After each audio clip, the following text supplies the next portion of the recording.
Kia ora and welcome to the Niggly Niche Cast. This is the Diggity Doodad, Dr. Peptoy Panther, Mr. Slippers, joined by the Wobbly Wildcard. Wobbly Wildcard, how are ya?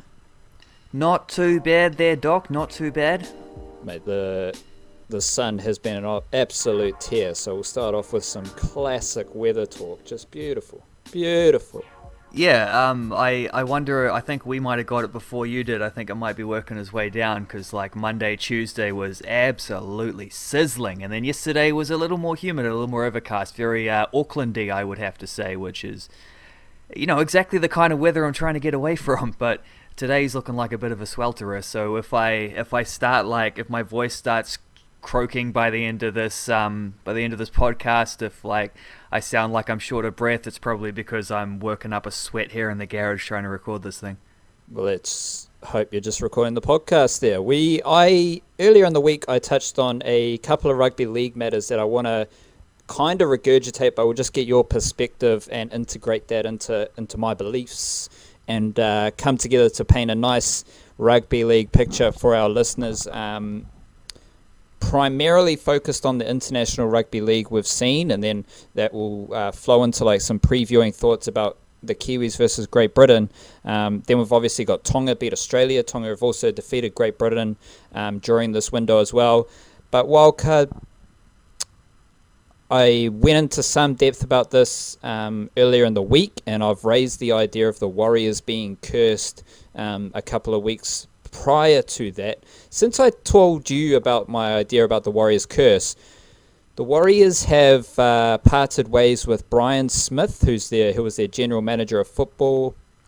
They have also parted ways with Alex Corvo, the famed strength and conditioning coach, who to me kind of epitomizes this whole Warriors curse, because the Warriors never looked fitter or actually made any improvements in that regard. So Alex Corvo came over to the Warriors and had zero impact by the looks of things.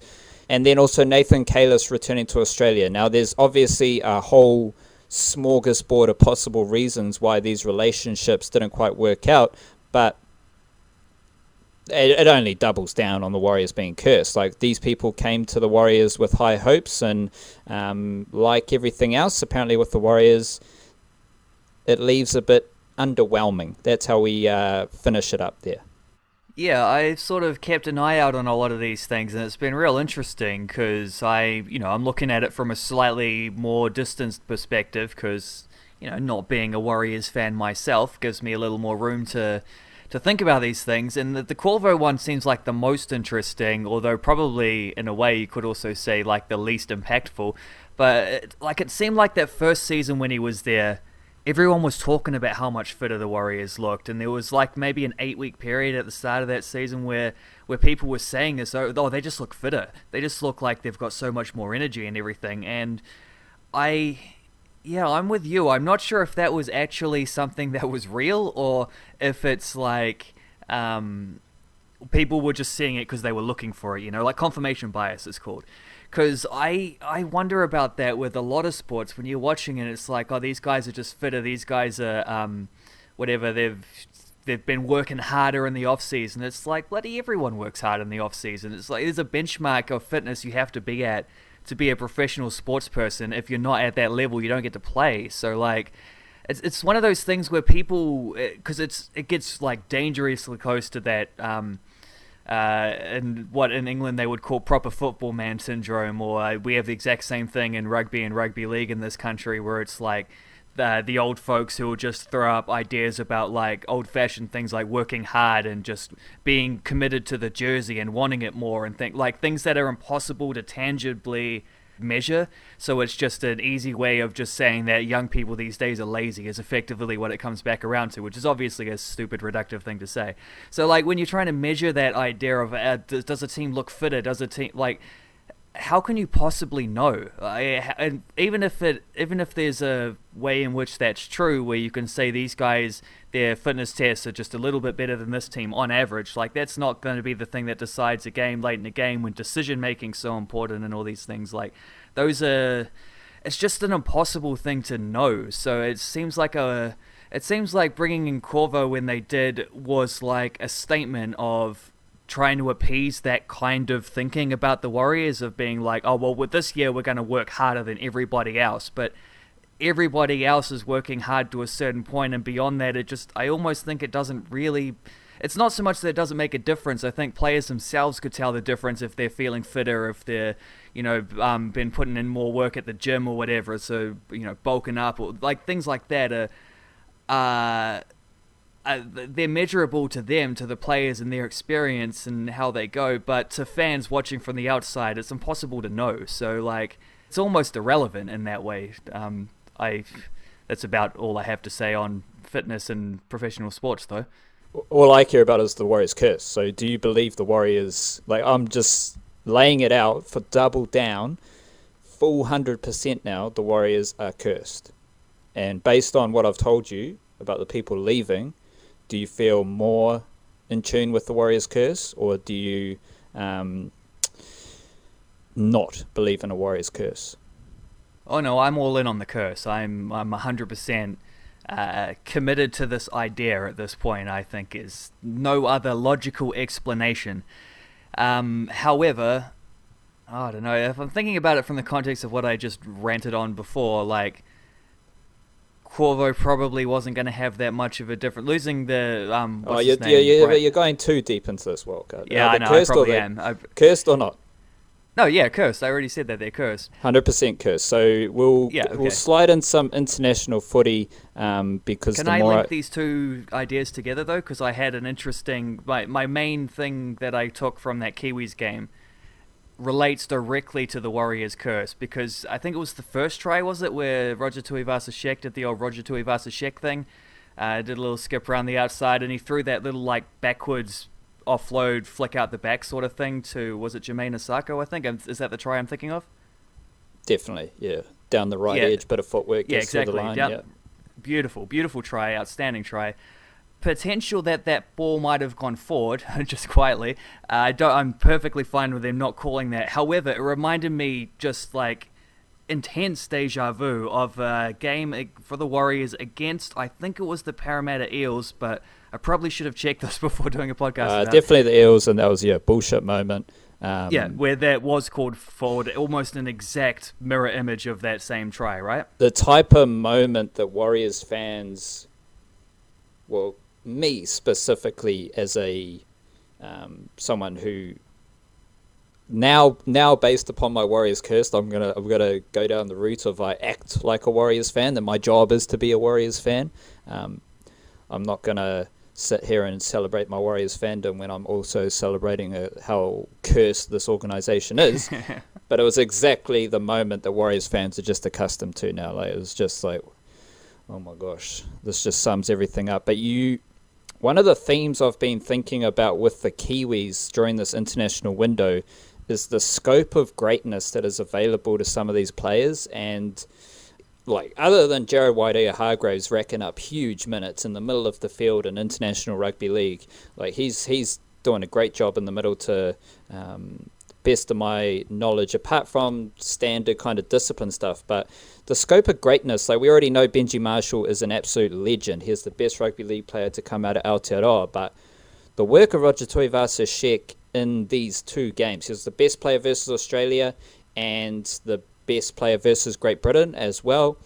How have you kind of assessed Roger Tuivasa-Sheck's work in the international arena? Because he's one of the best players in the NRL, and he's come up to a higher level with the Kiwis, and he has been the best player for the Kiwis back-to-back games, and he shows his class all over the show. So how have you just like absorbed enjoying the work of Roger Tuivasa-Sheck, and how do you view that kind of scope for greatness that is available to him if he so far in this international window, and then also just assuming that he can get through a couple more international games like with some consistency and just perform at a high level in that arena, he's going to just go down as an absolute legend, isn't he?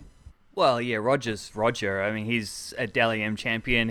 Everyone knows exactly how good he is, and what's remarkable about that is that he is, like, at least up to this point, has been extremely consistent. He does, like, remember when he was just Mr. 200, getting 200 meters every single week. Like this dude just doesn't stop, and it doesn't surprise me whatsoever that he's been able to not just carry this on into the international fold, but also to like step it up a little bit, because I guess when you think about it, he's got a much better forward pack to work with in this situation. He also, because the Warriors didn't make the top 8, he got a little bit of an extra rest compared to, I mean, that's what makes Jared Waerea-Hargreaves' efforts lately so impressive, and particularly against Great Britain there, because like he did this in the NRL final a couple weeks ago as well. Like he didn't get a rest compared to anyone else. Like he was playing at his peak in the biggest game of the NRL season.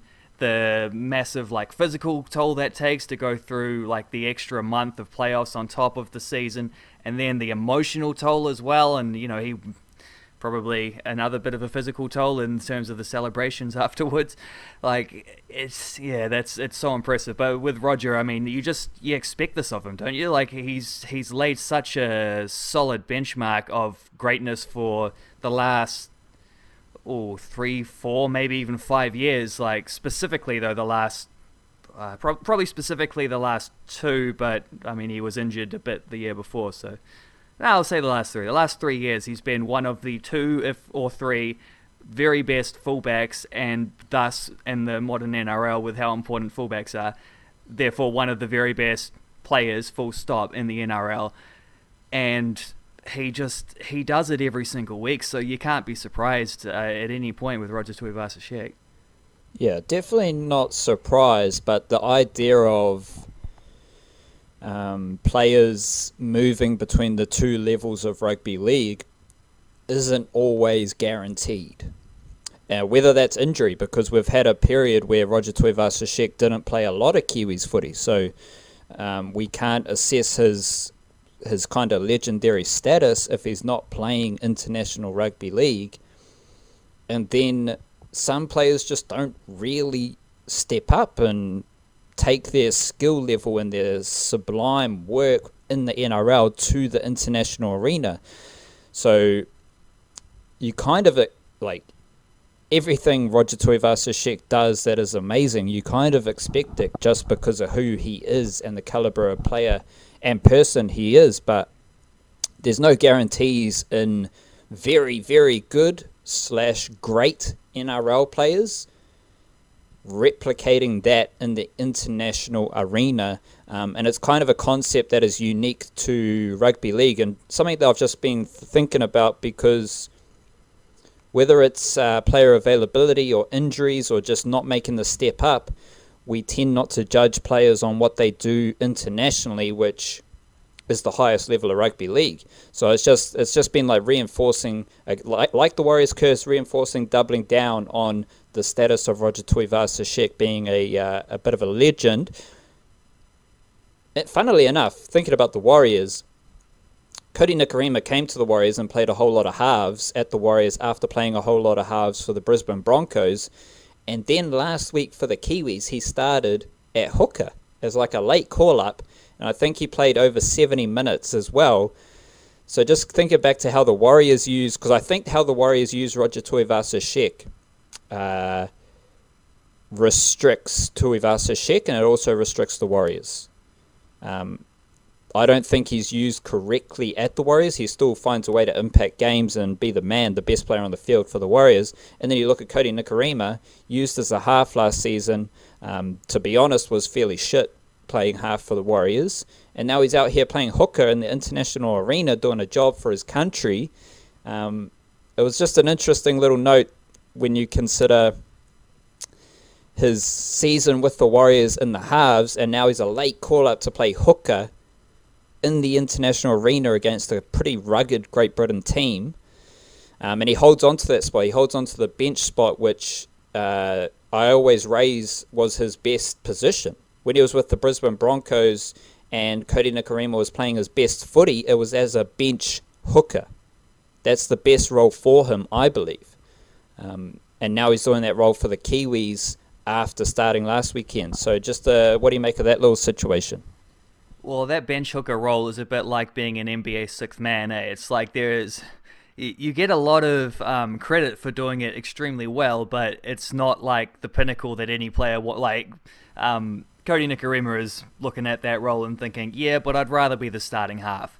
And that's the same thing that a lot of NBA six, like that's why James Harden left the OKC Thunder. Well, part of why is that he wanted to be a starter and they wanted him to be the sixth man, and then there was a whole thing about money and then blah blah blah. But it worked out because when they traded Harden to Houston, one of the picks they got back was the 12th overall pick in the 2014 draft, which became Steven Adams.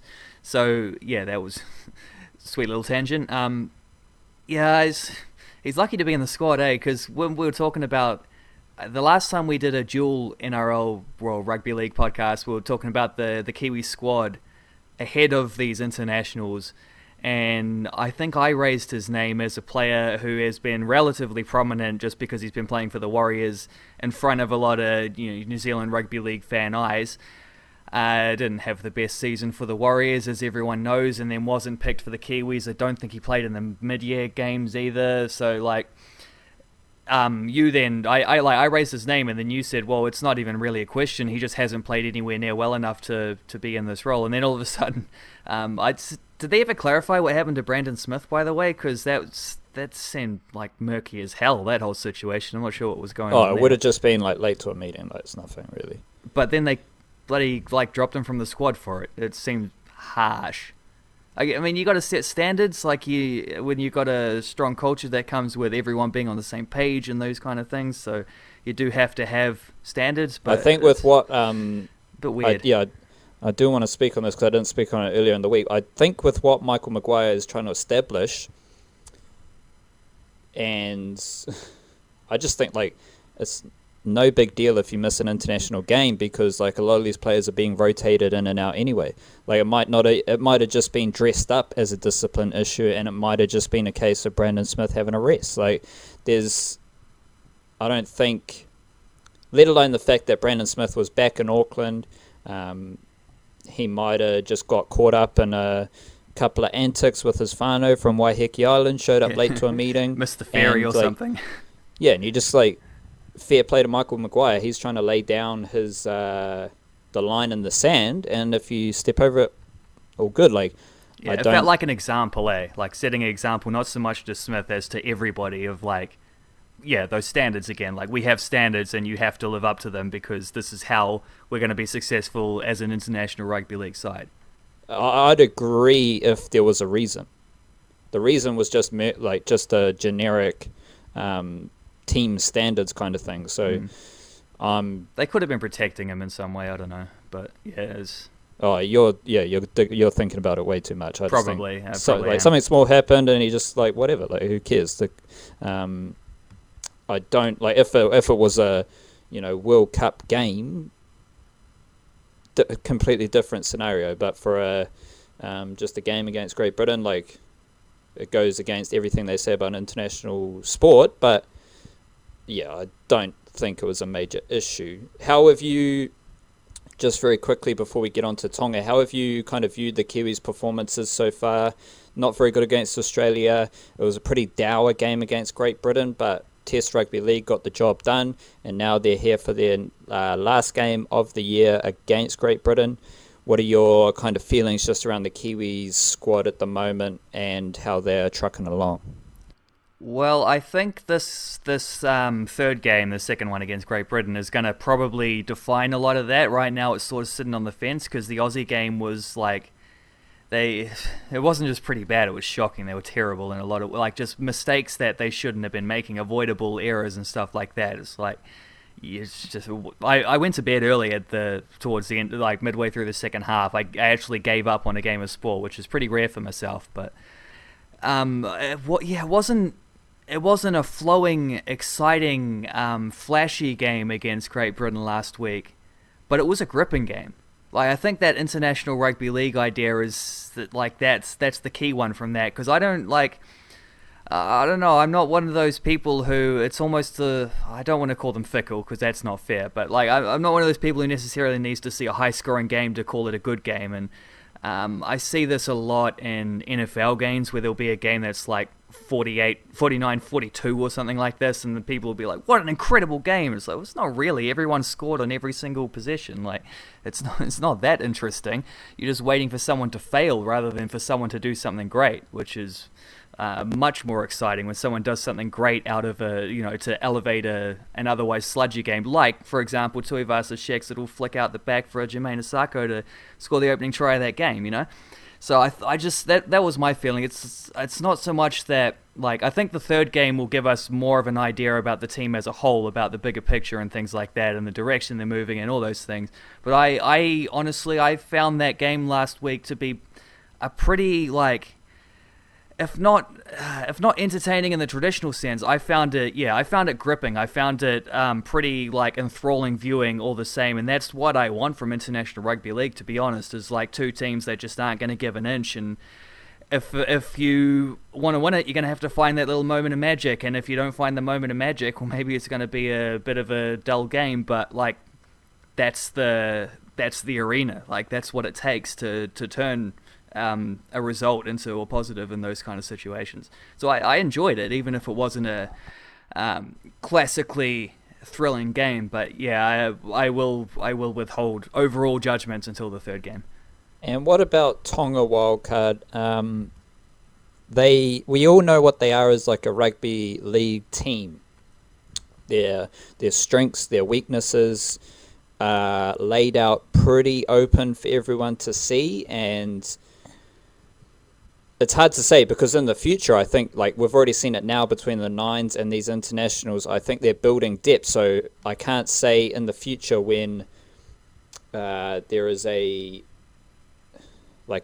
longer string of games, perhaps in a World Cup kind of format or just a series or whatever. I think in a one-off game they can ambush anyone and destroy anyone, but I think if they play repetitive games against the same opposition, they might come a bit unstuck. But by that time, they might also have more depth in key positions, which we've already started to see come through. So you're more than welcome to talk about what catches your eye about Tonga playing rugby league, wins against Great Britain and then Australia. My intrigue and my question to you is about, I've talked a whole lot about leverage and who has the leverage between the Tongan players, including Christian Wolff, their coach, and basically everyone involved in the Tongan Invitational 13, and then the Tongan National Rugby League Board, who basically proved to be a massive pain in the ass. They didn't want Christian Wolff to coach this team, and so that's how the whole situation started. But now you've got this other situation where there's like a national holiday in Tonga for the Tongan Invitational team, which basically throws shit in the face of the Tongan National Rugby League Board, who, like, these are two forces working against each other. Like, I talked a lot earlier in the week about, this Tongan Invitational team having a whole lot of sponsors, meaning they are self-sustainable. They don't need their board to do anything. They are winning games without any support from their board. They don't need their board to get sponsors. They don't need their board to seal fixtures. They don't need their board for anything right now. So how do you view the Tongan Invitational team? And to my knowledge, what I believe the Tongan Invitational group, they have all the leverage. They have all the leverage over the governing body in Tonga. So how do you kind of view that situation with how things have unfolded? I agree entirely with that. I think with you, if you take away the players, you have no team. Like, that's the essence of everything. Why is Tongan Rugby League, gone from such, like, how has it got to such a point of strength recently?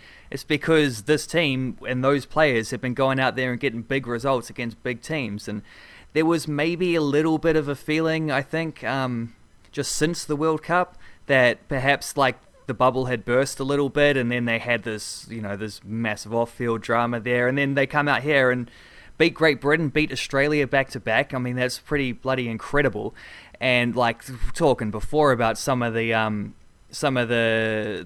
differences between club rugby league and international rugby league, and there's elements of this with the Kiwis for sure, but there's no team that epitomizes it better than Tonga, like, where you've got guys in this Tongan team who are, like, also rans in NRL clubs, and then they just like the level they're able to reach playing for their country is unbelievable. If you could play this way every single week in the NRL, which obviously is impossible for various reasons, but like, man, like we're talking about an entire team of the season sort of thing there. Like, it's something, and it's something that I have no real explanation for. You can talk about the passion and all those things, but it comes back to what I was saying about like people just relying on those old-fashioned ideas of just like trying harder and whatever. It's not a thing you can measure. It's not a thing you can figure out or expect or whatever. It's just an unfathomable and incredible situation, which I just kind of have to like look at with wonder rather than having any kind of explanation for. And that was not a weak Australian team that they beat. Like, I look at that lineup, and you've got guys like bloody Tedesco and Cherry Evans and Tyson Frizzell, my boy there. Like, that's a stacked team. They should have beaten Tonga on paper. They did not. This is exactly why this Tongan Invitational team has all of the leverage, and there's nothing that like it's just so disappointing when like the boards and stuff like this, when the organizations get in the way. And I wonder if it comes around to like the next World Cup and there's still a situation here like is an invitational team allowed to play at a World Cup, or do you have to play through your federation? Or I'm not exactly sure how that would work, but yeah, like this, you've got no leverage if you're trying to pick a fight with your own players, because your team is everything in this situation. It's like the crowds they get at Tonga games do not turn up to support the result of the board. You know, the fans turn up to support their players and their heroes, and there's absolutely nothing that the board should be doing other than like finding out a way to appease their players and find some kind of solution here. But I almost wonder if it's better just to be rebels and go away entirely from that whole situation. Just keep being invitational and get your own sponsors. Keep making things work that way. Keep the fire burning and bloody fuck the board. Who cares? Roger that. We'll wrap it up there, Wildcard, and we are about to record a football podcast. So if you do like football, All Whites, Football Ferns, and local Premiership, New Zealand National Premiership has just started as well. So we're going to talk our way through that. I will be back early next week to wrap up probably the last Rugby League episode for the year after this final international that the Kiwis have. And if you enjoy listening to the Nichecast, or you enjoy reading about the Niche Case, jump on Patreon, support us directly through Patreon. Otherwise, all the usual shit, just leave a comment, give it a like, share it around, tell the boys, tell the girls, and yeah, kia kaha, stay beautiful, and we'll see you next time. Chit chit.